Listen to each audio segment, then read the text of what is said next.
भी पाया जाएगा। परागकण क्या लेकिन पहला क्वेश्चन क्या है, पुष्टि पादपों में नर युग्मक बनते हैं, मतलब नर युग्मकों का निर्माण कहाँ होता है बताओ। ऑप्शन नंबर 1 परागकोश, बी परागकण, सी बीजांड और डी अंडाशय। नर युग्मक परागकण ये तो हो ही नहीं सकता, इसी को बोलते हैं, ठीक है।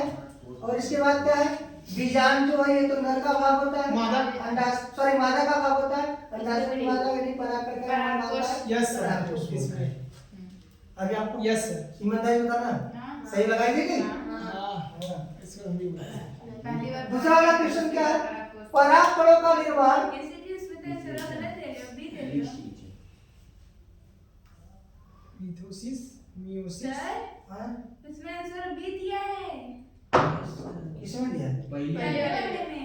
ये देखो सर, परागकण में, हाँ सर, जब परागकण में नर युग्मक एक गलत दिया है ये गलत है। पाए परागकोश जाते नहीं बनता हैं, है। उसमें पाए जाते हैं पराग। हाँ, या तो ये पूछता पुष्प का नर युग्मक है, अगर ये पूछता तब ये सही होता, मानेंगे? अगर कहता पुष्प का नर युग्मक है तब परागकण सही होता। और यहाँ बनते हैं, बनते की बात करेंगे तो परागकोश भी बनता है। परागकण बनता है। हाँ यार, देखो अगला क्वेश्चन क्या है, परागकणों का निर्माण दूसरा का है ना? सर जी मियोसिस मतलब क्या होता है, अर्धसूत्री विभाजन ना। हाँ गुड, Meiosis। आप तो बता दिए दूसरा का देख के तो उत्तर, लेकिन इसका मतलब जानते हैं क्या था? अर्धसूत्री, अब सूत्री मतलब जानते हैं क्या था? जब ऐसा विभाजन जिसमें कोशिका के साथ केंद्रक में दो विभाजित नहीं भागों में नहीं बदल जाते हैं। नहीं, उसमें गुणसूत्रों की संख्या आधी हो जाती है। आधी हो जाती ये है तो नहीं कहता सर, बढ़ जाता और है। इसमें 4 नर युग्मक बनते हैं तब, ठीक? पहले समझ में? जैसे ऐसे कर दे, ये एक नर एक मादा का दोनों क्रोमोसोम है, हाँ। ये बटा, तो आपको बता दें कि पहले ब्रैकेट में इधर 2 आया, इधर 2 आया, इसका आधा हुआ कि नहीं हुआ? Yes, sir। अब अगले वाले में भी इसका आधा हो जाएगा, माने यहाँ भी एक हो जाएगा, यहाँ पर भी एक हो जाएगा और यहाँ पर भी एक हो जाएगा, यहाँ पर भी एक हो जाएगा, मतलब आधी हुई कि नहीं हुई? तो कितने बन गए हैं? 4। इसी विभाजन को क्या बोलते हैं? अर्धसूत्री। अंग्रेजी क्या बोलते हैं? मियोसिस। चलो बताइए, उनके कुंभीसर का कौन सा भाग परागकण बनाता है? कौन क्या? पराग। परागकोश। ठीक है, वही उत्तर रिपीटेड है, वही क्वेश्चन है ना? Yes sir. ठीक है, बहुत अच्छा। अगला क्या है, परागकण, परागण का अर्थ है, परागण का क्या अर्थ? परागण का मतलब क्या होता है? सी वाला। सी, हाँ परागकण का मतलब परागण। हाँ परागण का क्या सी मतलब है? सी परागकण का वर्तन का मतलब- अगर हम यही क्वेश्चन बदल दें कि परागण और परागकण में क्या अंतर है, तब आता है क्या? परागकण एक जिसमें परागकण। परागकण एक नर युग्मक है। अब परागकण का मतलब होता है जिसमें परागकण का वर्तिका तक क्या होता है? वर्तिका तक क्या होते हैं? पहुंचना। पहुंचते हैं। तो परागकणों का वर्तिका तक पहुंचने की प्रक्रिया परागण कहलाती है। और परागकण नर का युग्मक होता है जिसे लघु बीजाणु के नाम से जाना जाता है। Yes sir. अगला देखेंगे हम लोग, ये क्वेश्चन बताइए, इसको बताओ, ये पेपर में आया हुआ है। सर जी, ये कंफर्म बोर्ड में ऐसा क्वेश्चन आएगा। सर जी किसके बीच और में ढके होते हैं? एंजियोस्पर्म में ना। सर डी वाला, सर किसके डी वाला, वेरी गुड। क्या कैसे? सर जी, क्या इसी बस एंजियो सर जी बता एंजियोस मतलब जिसके बीच ढके होते हैं ना। हम्म, हाँ एंजियोस्पर्म से मतलब एंजियोस्पर्म में निषेचन का मतलब क्या होता है? दोहरा निषेचन। दोहरा निषेचन में केंद्रकों की कुल संख्या कितनी पाई जाती है? केंद्रों की हाँ, केंद्रक दो रहते हैं, द्विक केंद्रक मिलता है तो त्रिगुणित मिलता वेरी है। गुड। त्रिकेंद्रक को त्रि से प्रदर्शित किया जाता है, इसका नाम क्या होता है? ग्लूकोज। Very good. ग्लूकोज का नाम क्या होता है? बनते हुए ग्लूकोज को पोषण देता है। भ्रूण को पोषण देता है। जो भ्रूण को पोषण देता है, जिसका निर्माण द्विसंधि संलयन के बाद होता है, ये और यह एंजियोस्पर्म घटना में केवल एंजियोस्पर्म एंजियोस्पर्म में पाया जाता है। ये क्वेश्चन आपको बोर्ड में आएगा? Yes, board sir। रखिएगा। सुना? ठीक है। आज बायो खत्म हो जाएगा क्या सर? हाँ, खत्म, खत्म हो जाएगा पूरा ना? पूरा। बधाई हो यार, क्या भी गजब सर, गजब। आप कुछ अलग है। सर हम सीखी भी करा रहे हैं कुछ। हाँ ये होता ग्रुप को, हाँ देखो अभी इसकी बात हुई थी, ये बहुत इंपॉर्टेंट है। कितने कोशिका होते हैं? पक्का करें, इसको याद रखिए। 7 कोशिका। 7 कोशिका। गलत। हाँ? सॉरी कितने कोशिका? 7 Very कोशिका good। केंद्रक। 8 केंद्र, 8 ये बहुत अच्छा। 8 केंद्रक है और 7 कोशिका, जिसका उत्तर सही है। यहाँ पे किसकी संख्या पूछी गई है? कोशिका तो आपका उत्तर क्या होगा? 7 अगर केंद्र पूछता तो 8 7 कोशिका का नाम होता? 7 उसके का 3 प्रतिमुखी कोशिका हो गई, और एक अंड कोशिका, एक अंड कोशिका, सहायक 2 सहायक कोशिका, 3 3 6 1 7 सुना ना? कहाँ गई?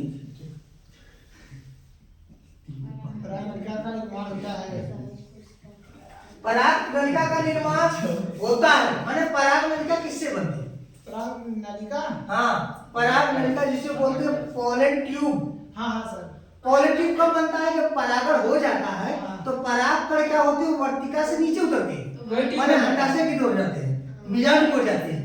तो कहते हैं परागनलिका का निर्माण होता है। कहाँ से होता है? परागकण से। परागकण से, यहाँ पर परागण किससे होता है? बताओ कहाँ पे होता है? परागकण से होता है। किससे होता है? तो सहायक परागकण से। कोशिका परागकण में से। किससे होता है? तो परागकण से होता है। समझ में? कहाँ होता है तो क्या कहेंगे? अंडाशय में। अंडाशय से होता है। वहाँ जो वर्तिका से आता है, वर्तिका से, तो वहाँ से परागनलिका बनता है और यही परागनलिका 2 नर युग्मकों का निर्माण करती है। और जो नर युग्मक होता है एक बार संलयन करता है, इसे बोलते हैं सत्य निषेचन, माने ट्रू फर्टिलाइजेशन। दोबारा उसे जाकर संलयन करता है तो उसे दोहरा निषेचन है, माने double fertilization and triple fusion के नाम से जानते हैं। इसका हमने फार्मूला बनाया है, इसका हमने फार्मूला बनाया है n = 2n = 3n, इसका एक फार्मूला बनाया है, सुना आपने? 8वां नंबर क्वेश्चन देखिए, महाबीजाणु जनन। महाबीजाणु को जानते कहाँ थे? वही महाबीजाणु क्या नाम से? बृहद गुरु बीजाणु को गुरु बीजाणु वेरी से गुड। वही गुरु बीजाणु को हम लोग क्या कहते हैं? महाबीजाणु। गुरु मतलब क्या होता है? मेगा बड़ा, मेगा।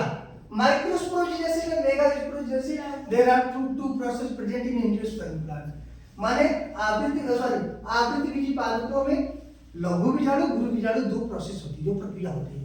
लघु बीजाणु में formation of male gamete and megasporogenesis में फॉर्मेशन ऑफ फीमेल गैमीट। इसमें कह रहा है महाबीजाणु जनन होता है, किसमें होता है? बीजाणु में। ठीक है, गुड, वेरी गुड। अंडाशय के अंदर क्या पाया जाता है? बीजाणु। ठीक है, वर्तिका का सबसे ऊपर वाला भाग होता है जहाँ पे परागकण कहते हैं, परागकोश तो नर का भाग होता है। यानी ऑप्शन नंबर कौन सा सही होगा इसका? सी सही है।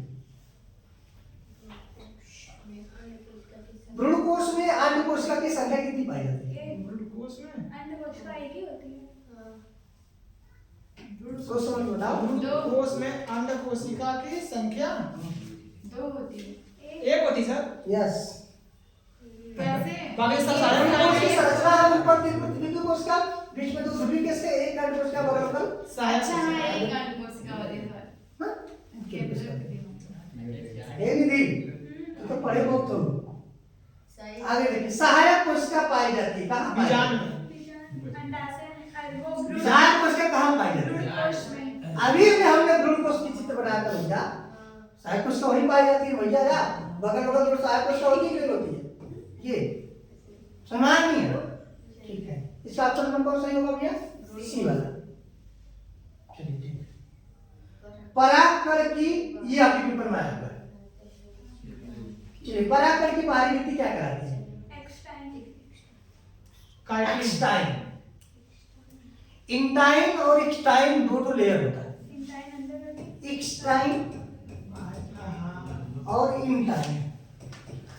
एक्सटाइन को हिंदी में बोलते हैं बाह्य चोल और अंतर चोल। तो इसमें किसकी लेयर को बोला है?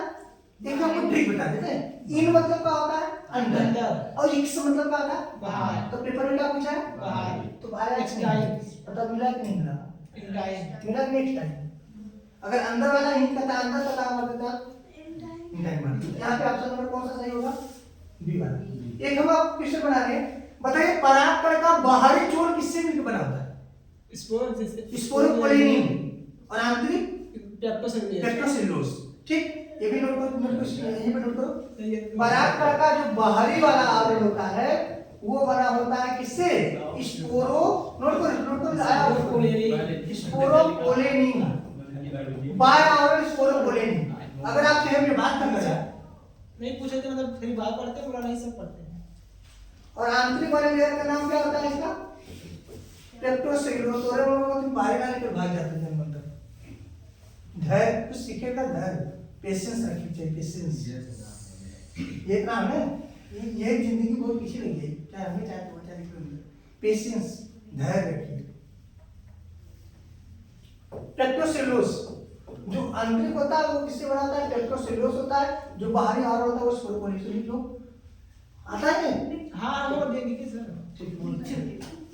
तो 11 का कौन सही हुआ भैया? बी है। बी।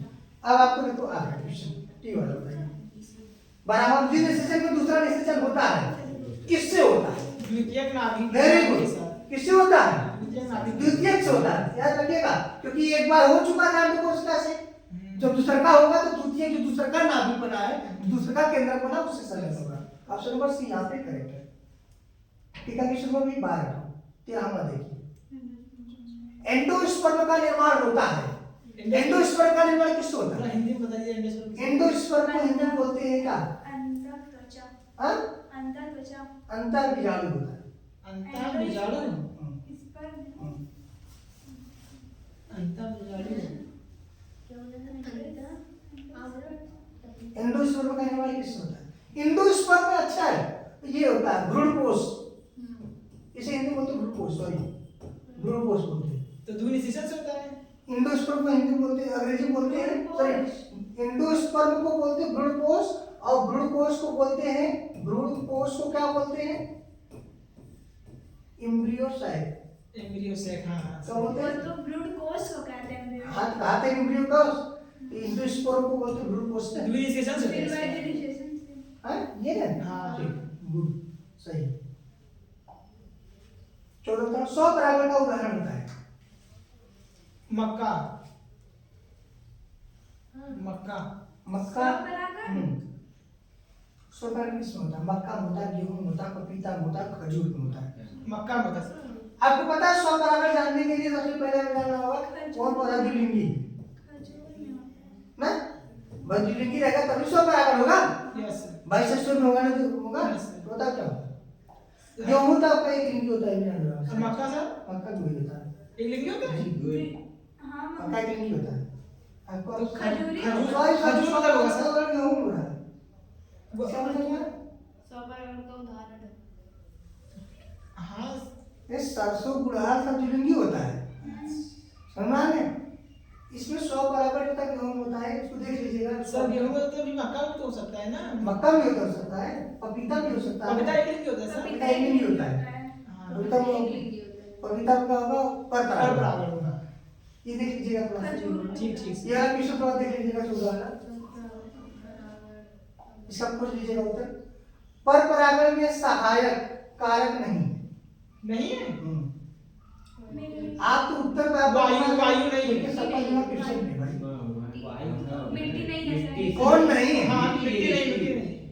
कैसे नहीं? वायु डाली चाहिए हाँ ओकर जल से चल जाई हाँ। बस कीट से ही ओकर उनका मिट्टी से जाएगा। चला कभी अपना दिमाग लगाया, ये सही उत्तर आपका मिट्टी।